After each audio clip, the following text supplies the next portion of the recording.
In this training package, we simulate the composite curing process using Abaqus Fortran subroutines. You will first learn the fundamentals of curing, then see how to simulate the process and extract results, such as stresses and degree of cure. The provided workshops guide you step by step through modeling, coding, and result extraction, with all modeling files included. The results are validated against ISI papers.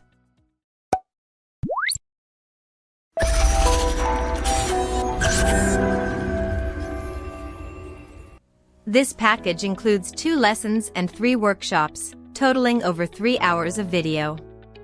Let's begin with an introduction to the first lesson. In this lesson, you will learn what fiber-reinforced composites are and how they are made.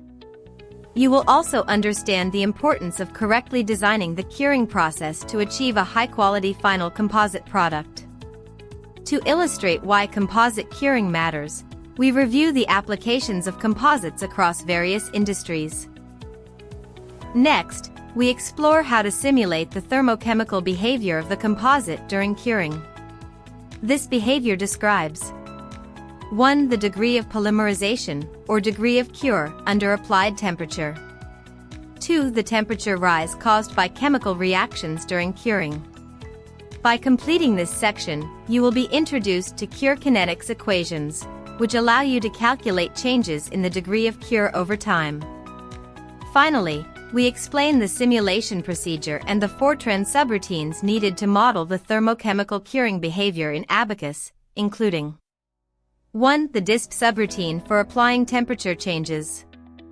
2. The HETVAL subroutine for curing generated heat. These subroutines are essential because it is not feasible to implement such complex equations in Abaqus without them due to their complexity. In Lesson 2, we go a step further. Beyond thermochemical behavior, we examine how temperature and the degree of cure affect the mechanical response of the composite. To simulate curing-induced stresses and deformations, we use a coupled thermochemomechanical model. In the lesson, first, we explain how to calculate thermal and chemical non-mechanical strains. Then, we discuss the analysis of residual stresses, considering that the resin behaves as viscous, viscoelastic, or elastic depending on temperature and degree of cure. Using the thermochemomechanical models, you can simulate the resin's elastic modulus and the composite's stiffness throughout curing. Due to the complexity of these equations, they cannot be directly implemented in Abaqus. We therefore introduce the required subroutines. 1. DISP and HETVAL, as discussed earlier. 2. UEXPAN for non-mechanical strains. 3. UMAT for stiffness and stress evaluation. 4. USDFLD for linking the subroutines. Afterward, we have 3 workshops. In the first workshop, we examine the thermochemical curing analysis of a composite laminate using Abaqus and the DISP and HETVAL subroutines.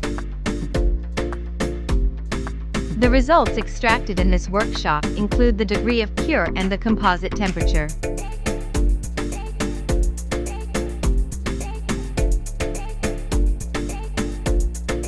For verification, we compare the results with those presented in ISI papers.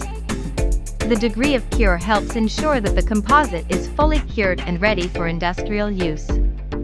In addition, the composite temperature during and after the curing process is monitored and extracted. With these results, you can verify that the composite temperature remains within safe limits and does not exceed levels that could burn the material. In the second workshop, we perform a coupled thermochemomechanical curing analysis of a composite. In this case, in addition to DISP and HETVAL subroutines, we use the UMAT subroutine to calculate the resin's elastic modulus at each time step, and from that, the composite's stiffness. Non-mechanical strains are also calculated using the UEXPAN subroutine, and the USDFLD subroutine is used to transfer the degree of cure and the cure rate, in the form of user-defined state variables, between subroutines. It is worth noting that various models exist to determine the resin's stiffness during curing. Here, We use a basic model called the linear elastic hardening model dependent on the degree of cure, known as Chile, alpha, with all corresponding equations fully explained and implemented within the UMAT subroutine. Based on the results of this analysis, you can examine residual stresses and deformations in the composite caused by curing, as well as mechanical strains and temperature effects, allowing you to assess the quality of the final cured product. All subroutines used in this workshop are explained block by block, and their code is reviewed in the video. The model used in the second workshop to determine composite stiffness during curing, which depends on the degree of cure, is very simple and easy to implement. However, this simplicity comes at the cost of accuracy, which is quite low according to previous studies. An alternative model proposed to improve accuracy is the linear elastic hardening model dependent on the temperature, known as Chile T. In Workshop 3, to enable a more accurate analysis of residual stresses and deformations in the composite during curing, we use the Chile T model instead of Chile alpha. First, the equations of this model are reviewed. Then, they are implemented in the UMAT code, replacing the Chile alpha model. Finally, as in the second workshop, residual stresses and deformations are analyzed. All other subroutines are reused from the previous workshop without modification. By reviewing the results, you will see that, with significantly higher accuracy compared to Chile alpha model, you can analyze residual stresses caused by curing in the composite and assess the quality of the final product with greater confidence. In addition to the topics covered, the verification of results against reference papers shown in the workshops increases your confidence in using the codes. You can also apply the methods to analyze your own problems, and so, not only ensure that the composite is fully cured and its temperature has not exceeded the critical limit, but also assess residual stresses and deformations, two key criteria in determining the quality and usability of the final product. This enables you to design and optimize more efficient curing cycles for composites. For more details about this product, you can click on the link in the description of this video and view all the information on the CAE Assistant website.